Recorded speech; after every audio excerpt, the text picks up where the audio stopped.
Que faire quand les cœurs sont fermés, quand l'amour ne circule plus, enfermé dans la haine? Que faire quand la paix ne règne plus, enfermé dans les violences et les guerres? Et s'il fallait ouvrir le ciel?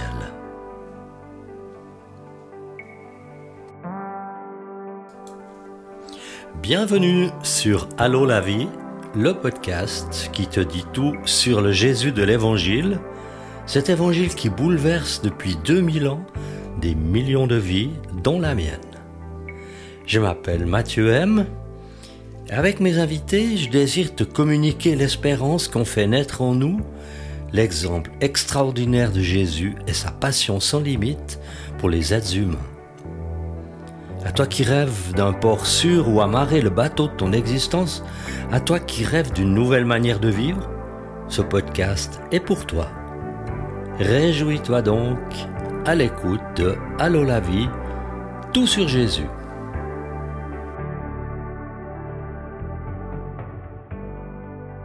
Je me réjouis de te savoir à l'écoute de ce podcast et quelque chose que j'aime bien rappeler dans Allô la vie, la personne importante, ce n'est pas moi qui parle, mais la personne dont je te parle, épisode après épisode, c'est-à-dire de Jésus.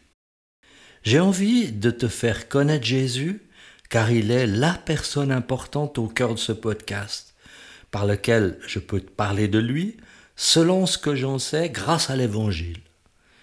Et l'Évangile circule dans le monde depuis 2000 ans, et raconte comment Jésus a accompli sa mission sur la terre, soit de devenir pour chaque être humain, pour toi qui mets ta confiance en lui, la source d'une paix inaltérable, une source de guérison, de pardon et d'amour parfait, celui dont tout le monde rêve. Alors comme moi, peut-être que tu entends ou que tu vois des milliers d'influenceurs et d'influenceuses qui cherchent à répandre leurs idées et sont partout sur les réseaux sociaux, à la télévision, dans les revues. C'est un phénomène intéressant. Mais malgré tous leurs efforts, aucune de ces personnes ne pourra jamais t'apporter ce que Jésus peut te donner, peut donner à ceux qui le suivent. Et voilà pourquoi je te parle de Jésus dans ce micro, et cette raison ne changera pas avec le temps. Aujourd'hui, si tu le veux bien, nous allons remonter vers l'an 30 après Jésus-Christ. Dans tout Israël et jusqu'en Galilée, une rumeur enfle. Il paraît qu'il y a un prophète itinérant nommé Jean qui prêche et baptise le long du Jourdain. Il dit clairement à ceux qui se feraient des idées qu'il n'est pas le Messie envoyé par Dieu, mais qu'il ouvre le chemin à celui qui va venir, un autre bien plus puissant que lui, dont il n'est pas digne de dénouer les courroies de ses sandales. D'un peu partout, des groupes se forment et s'en vont vers Jean pour se faire baptiser. Parmi eux, Jésus, un charpentier de Nazareth, âgé d'une trentaine d'années. Dans un endroit où l'eau du Jourdain est profonde, il trouve Jean qui, comme le disait la rumeur, est en train d'exhorter la foule à se faire baptiser pour revenir à Dieu. Comme tous les autres, Jésus se fait baptiser par Jean.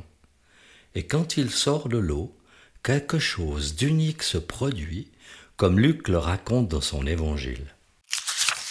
Quand tout le peuple est baptisé, Jésus aussi est baptisé.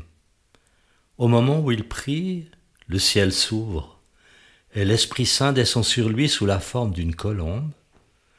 Une voix vient du ciel et dit « Tu es mon Fils très aimé, c'est toi que j'ai choisi avec joie. » On peut toujours se demander pourquoi Jésus vient. Et je pense que ce court texte est l'occasion de savoir pourquoi. Il ne s'agit ni d'un fait divers quelconque, ni d'une légende orientale comme certains le disent.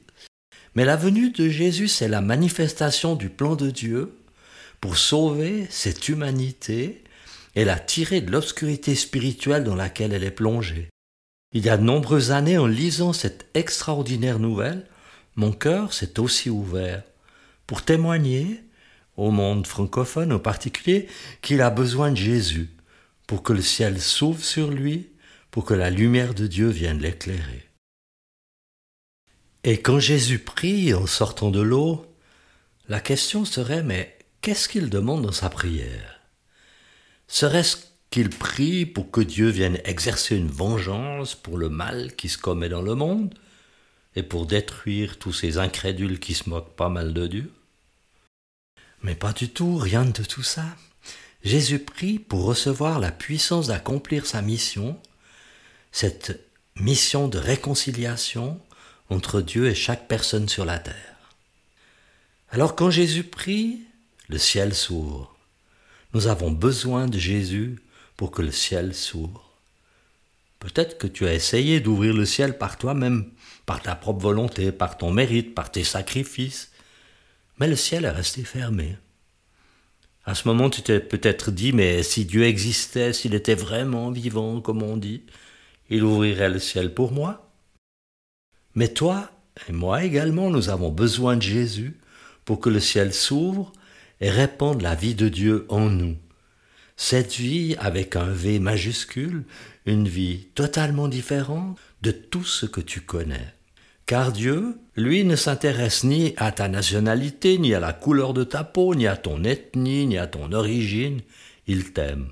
Qui que tu sois, d'où que tu viennes, quoi que tu aies vécu, que tu aies été une victime ou un responsable de quelque chose de très grave, de très mal, de très moche. Dieu veut être ton ami, pas ton ennemi. C'est pourquoi il a envoyé Jésus, son Fils bien-aimé, armé de la puissance de l'Esprit de Dieu pour te donner cette vie, une vie éternelle, une vie incorruptible. Alors la seule personne importante à cet instant, c'est Jésus, qui a ouvert le ciel par sa prière pour que tu aies une place dans le cœur de Dieu et que tu reçoives une part de son royaume éternel. Le ciel a parlé, à Jésus il a dit « Tu es mon Fils très aimé, c'est toi que j'ai choisi avec joie ». Alors toi, aujourd'hui qui m'écoutes, souviens-toi de cette phrase, car il va en être beaucoup question dans le prochain épisode, juste avant que Jésus commence son ministère. Je parle souvent de la transformation qui s'est passée dans mon existence quand j'ai cru en Jésus-Christ, en sa bonne nouvelle, et j'ai toujours bien aimé l'exprimer à travers des chants, de la musique, des poèmes. Et là, j'aimerais te faire écouter quelque chose, un texte que j'ai conçu il y a déjà quelque temps, et qui s'appelle « Tout est transformé ». C'est un peu pour raconter comment est cette nouvelle vie pour moi avec Dieu. Alors je te laisse écouter ce qui sera la conclusion de ce 8e épisode, et je te rappelle que tu peux t'abonner, que tu peux trouver sur différentes plateformes Allô la vie, tout sur Jésus, que tu trouveras dans les commentaires de cet épisode une adresse email à laquelle tu peux m'écrire si tu en as le désir, et aussi l'adresse de la page Facebook sur laquelle je mets aussi quelques nouvelles. Et je te dis à bientôt pour un nouvel épisode de Allô la vie.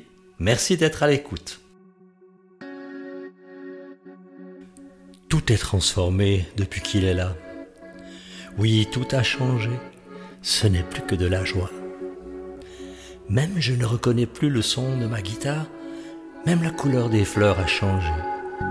Même le chant des oiseaux n'est plus pareil. Tout est transformé quand Jésus est là. Tout à espérer, tout à reconstruire. Car Jésus est là pour moi. Si pour vous il n'y est pas, ouvrez-lui la porte. Et il entrera. C'est Jésus que j'aime, plus que moi-même, et c'est sa joie que vous entendez là. Tout est transformé depuis qu'il est là. Le sourire des enfants a une toute autre joie. Les chemins ont des issues, les barrières peuvent se franchir, les frontières peuvent s'ouvrir. Le chemin de Jésus, c'est de la vie, c'est de l'espoir, des étoiles qui scintillent dans le ciel. C'est un soleil tout neuf, une terre où personne n'a posé son pied, une terre où personne n'a même rêvé marcher. Tout est transformé depuis qu'il est là. Même quand je prends la main de celle que j'aime, l'amour est tellement plus grand, plus vrai, le soleil tellement plus clair, la nuit tellement moins sombre. C'est Jésus que j'aime, plus que moi-même, et c'est sa joie que vous entendez là.